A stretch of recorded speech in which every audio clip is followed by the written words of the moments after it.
नमस्कार। आज हम लोग बात करेंगे कि राम कथा और भागवत कथा की संगीत की तैयारी कैसे करें, क्योंकि मैंने इसमें अपना काफ़ी ज़्यादा समय दिया है।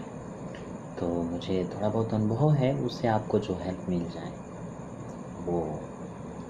वो मैं अपना जीवन सार्थक समझूंगा कि मेरे द्वारा आपको कुछ हेल्प मिल जाए। तो मैंने संगीत तो ज़्यादा ध्यान नहीं दिया, ये मेरी गलती रही, क्योंकि मैं ज्ञान को क्योंकि मेरे जो टाइम थे ना उस समय संगीत के साथ कथाएँ नहीं हुआ करती थी। मैं सुनता था महाराज जी लोगों का या साधु संतों के पास, तो वो बिना संगीत की कथाएँ हुआ करती थी। ये पहली बात। दूसरी बात, मैं विद्वता को ज़्यादा प्रायोरिटी देता था। मेरे मन में सनक चढ़ी रहती थी सरस्वती पुत्र बनने की। जैसे करपात्री जी महाराज थे, प्रतापगढ़ के धर्म सम्राट यति चक्र चूड़ामणि करपात्री जी महाराज, तो मुझे सनक बनी रहती कि मैं ऐसा विद्वान बनूँगा, मैं ऐसी विद्वता होगी कि वो टिक ना सके मेरे सामने। लेकिन बाद में पता चला कि ये विद्वता ही रह जाएगी, क्योंकि आज विद्वता की वैल्यू नहीं है कहीं। आप संस्कृत के कितने भी बड़े मर्मज्ञ हैं, पढ़े लिखे हैं, विद्वान, कोई वैल्यू नहीं। आज धन बल, बाहुबल, इन सब चीज़ों का महत्व है, वैल्यू है, क्योंकि इन्हीं चीज़ों का महत्व है, वैल्यू है। आज उस वक्त मेरी सनक थी सरस्वती पुत्र बनने की। करपात्री जी को मैं सुनता था, क्योंकि मैं जहाँ भी रहा अच्छे अच्छे विद्वानों के साथ रहा। जो बाबा थे मेरे मास्टर बाबा गुरुदेव, तो काफ़ी ज़्यादा विद्वान थे। मेरे पूज्यपाद स्वामी श्री राम सुखदास जी महाराज, अद्भुत विद्वता। मैं स्वामी जी को देख के प्रेरणा लेता था। स्वामी जी खुद बोलते थे, आप सोना बनो, कहीं कीचड़ में भी गिरे रहोगे तो लोग उठा लेंगे, लेकिन आज वैल्यू नहीं है सोने की। लोग देखते हैं कि मेरा काम चल जाए, मेरे काम का आदमी है तो ठीक है, नहीं तो छोड़ो इसको। और आज धन बल बाहुबल की ज़्यादा प्रधानता है, विद्वता की कम प्रधानता है। विद्वता मतलब कुछ नहीं, अगर आपको एक नॉर्मल सा लोगों के साथ बिहेव करना आता है, बस वही आप चल जाएंगे, वहाँ चापलूसी करना ही समाता है। विद्वता की कोई वैल्यू नहीं है आजकल ना। आजकल धर्म संघ में जो है कि शास्त्रार्थ होते हैं, या किसी को शास्त्रार्थ महारथी की उपाधि दी जाती है, या आजकल विद्वत सभा लगती है, कहीं कुछ नहीं ना, कहीं शास्त्रार्थ होता है। आप स्पष्ट सुन लें, शास्त्रार्थ नहीं होता है।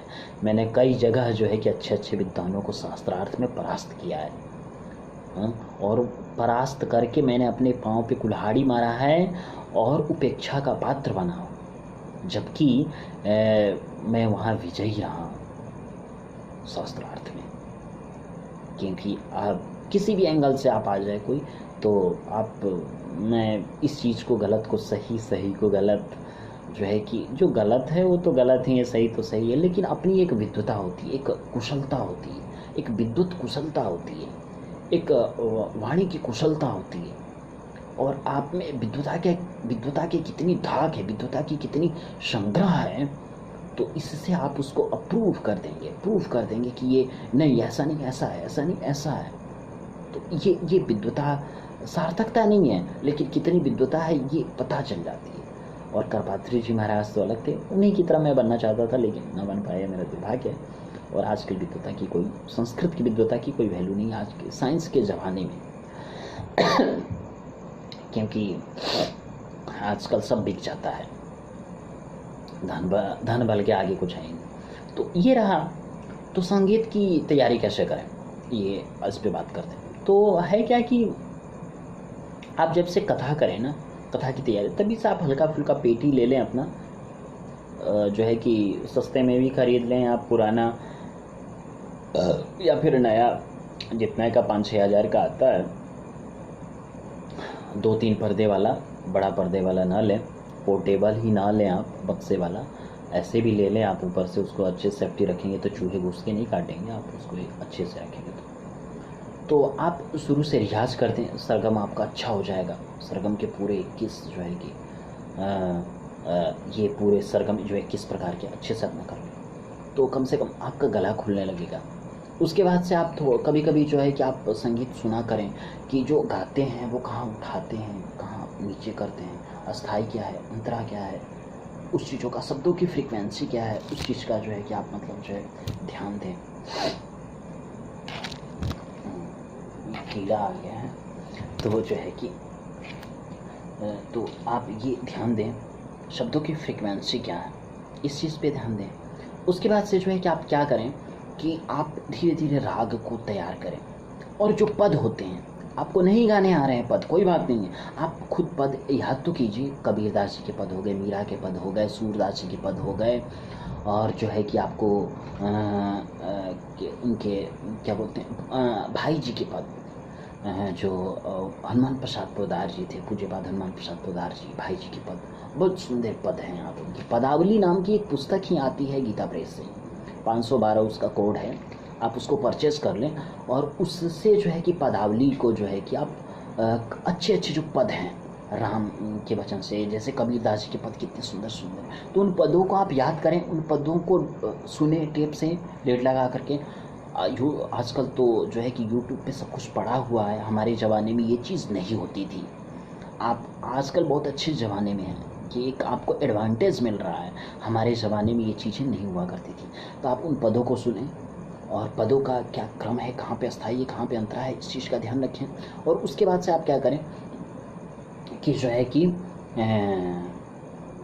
इनको लिखें, संग्रह करें, डायरी पे लिखते जाएं, और टिक लगाते कौन सा अच्छा पद है, कौन अच्छा पद है, कौन प्रसंग के अनुरूप पद है। जैसे राम कथा कर रहे हैं, भागवत कथा कर रहे हैं, तो प्रसंग के अनुरूप जब आप संगीत डालेंगे, पद डालेंगे, तो वो सुंदर देगा, शोभा देगा, लोगों को भी सुनने में अच्छा लगेगा। प्रसंग से आप संगीत को उठा देंगे, प्रसंग हुआ और वहाँ पे उसी प्रसंग से रिलेटेड आप पद संगीत उठा दिए, तो लोगों को अच्छा लगेगा, सुंदर लगेगा। तो आप उस चीज़ का जो है कि आप ध्यान दें। और कबीर के सूर सारावली आती है, सूर सारावली अरे अद्भुत है, मैं तो कहूँगा कि आप उसको एक बार ज़रूर पढ़ें। मैं तो सूर सारावली पूरी पढ़ा, याद तो मुझे उसकी इन्हीं गिनी चीज़ों को मैंने याद रखा, बाकी मैं सूर सारावली पूरा पढ़ा। और मैं तो रिकमेंडेड करूँगा कि आप चैतन्य चरितावली भी पढ़ें, बड़ा सुंदर अद्भुत है। न बड़ी वाली तो छोटी वाली पढ़ लें, कृष्ण गीता प्रेस की भी चैतन्य चरितावली आती है, तो उसको, और एक बड़ी वाली भी चैतन्य चरितावली आती है 1300-1400 पेज की, तो मैं बड़ी वाली चैतन्य चरितावली पढ़ा हूँ, राधा रानी की कृपा रही है। तो जो है कि ठाकुर जी की जो है कि तो आप ये करें। और उसके बाद से आप क्या करें कि जो है कि इतना करने के बाद से जो है कि आप पदों को याद करें, बैठ करके पदों को गुनगुनाएं, ऐसे गाएं। और आपको आजकल तो यूट्यूब हो गया, तो लीड लगा के सुने। उसके बाद से जो है कि क्या करें, पदों का आप गुनगुनाते रहें, पदों का लें और पदों को लिख लें। और जब धीरे धीरे आपका राग यमन हो जाए, राग भैरव हो जाए, 1-2 राग भी अगर आपके तैयार हो गए ना, 2 राग, 1 राग भी तैयार हो गए, तो आप पदों को उसके हिसाब से ढाल ले जाएंगे, पदों को गाने लगेंगे। और मेरे 1-2 राग बस हैं, 2 राग से ज़्यादा मुझे आता नहीं है, 2-3 राग, और उसी में सब खेल है। एक ही राग में गुरु जी बोलते हैं जिनके पास सीखता, कि एक राग साध लो, पूरी जीवन सध गई। तो संगीत में इतना दम है कि जो है कि आपको जो बाकी बिहारी हैं,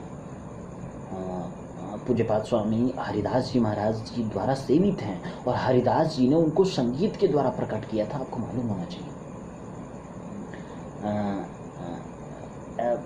खुद आपको बता दें, स्तोत्र रत्नावली का एक उसके महात्म्य में लिखा हुआ है कि स्तोत्रम को न तुष्टयेत, स्तोत्र से कौन संतुष्ट नहीं होता है। देवी देवताओं का आप देखिए तो संगीत में बड़ी रुचि होती है, और पहले जो भगवान प्रकट हुआ करते थे, आज के संगीत सबकी अपनी बड़ी रुचि होती है। नेक्स्ट वीडियो में बात करेंगे कि संगीत की तैयारी कैसे करें।